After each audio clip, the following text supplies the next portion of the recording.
I think what had happened to Taylor obviously was something that completely started getting people to understand that they should have a lawyer and like understand the business of music for sure.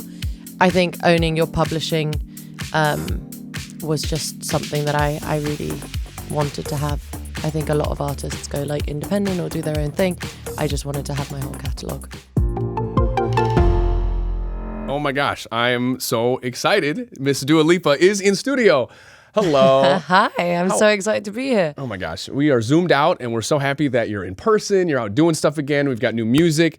The album's on the way. Just overall, how are you feeling? Oh, I'm feeling so good. It just feels so nice to have new music out. Like you said, to get to do this in person. It all feels really nice. Yeah, and we're loving the song Houdini. Thank you. And you mentioned about how it's up first chronologically, first in the series, and represents the most fun parts of singledom, is what you said. Yeah, like the fun parts of that, like you're discovering yourself, you're figuring out like what you don't like, what you deserve, what serves you and doesn't, you know, in certain instances, like learning to read red flags and just being like, okay, this actually isn't for me.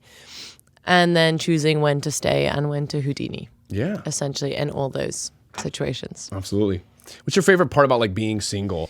I don't know. I think you get to learn so much about yourself.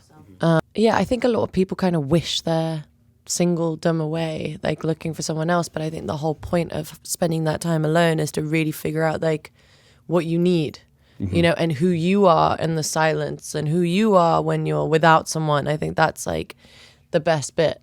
And then of course, like just enjoying your girl time or whatever, you know, whatever it is. But Totally. yeah. Well, fill us in on this next era because it sounds so fun. Again, this being the first song, it's like such a great taste of what's to come, but how would you put it in your words? It's sonically a bit of a departure from, not a bit, but sonically definitely a departure from my last record. This one has a lot more psychedelic influences that I'm really excited about. And it has a lot of like live instrumentation, and I feel like you can really feel that through the whole record. And I've always wanted to have an album that was a little bit more organic in that sense, especially after touring for so long and touring being such a massive part of my life and my career and my journey and everything. I feel like I always fell in love so much with the way songs sounded when performed live, and I wanted to have that same kind of energy in the studio and how the songs were, you know, when they were recorded. And so I feel like this album kind of perfectly captures that. And yeah, it's just like, it's really my most honest piece of work, I think. Yeah. People are getting honest in their music. I think that's what the people want, you know, is the authenticity and just hear what, you know, coming from you. You bought back your own music. I Congratulations. did, yes. Thank you very much. What was the decision for that? I think it's just something I've always wanted, to be in control of my own music. And I think all young artists should really understand the business behind music, especially in the beginning. I think it's incredibly important. And so to be able to have all the rights back to my songs feels really good. You know, it's my life's work, so it's cool to be the person to say what happens with it. Absolutely. Yeah. It's a great example. You know, obviously Taylor was such a big part in that. Was it like an example for you? Like, oh my gosh, I got to get on top of this? Not necessarily. I think what had happened to Taylor obviously was something that completely started getting people to understand that they should have a lawyer and like understand the business of music for sure. I think owning your publishing was just something that I really wanted to have. I think a lot of artists go like independent or do their own thing. I just wanted to have my whole catalogue under my own company, which is something I started this year, which is like publishing and a production company. And I just wanted to have everything under one umbrella. And yeah, it just felt like a new chapter. It's a big accomplishment. So congratulations again on that. Thank you. You've had so many pinch me moments so far. I mean, even having a song with Elton John is wild to say out loud. Are there any of those pinch me moments on this next project? I think overall getting to work with Kevin Parker and Danny Hall and just the whole process of this whole album has been a big, big pinch me moment. Just something that I'll always look back on really fondly. And I think like we're going to have a lot of fun with this record. I think the pinch me moments are are, still to come as well. The memories we make with the songs, right? Exactly. I love Exactly. Congrats on Dance the Night. Obviously, we haven't talked to you since that came out. It's so good to see everything with the actor strike and everything wrapping up. But congrats on the song. Thank you. I was so curious when we saw this clip about you creating it.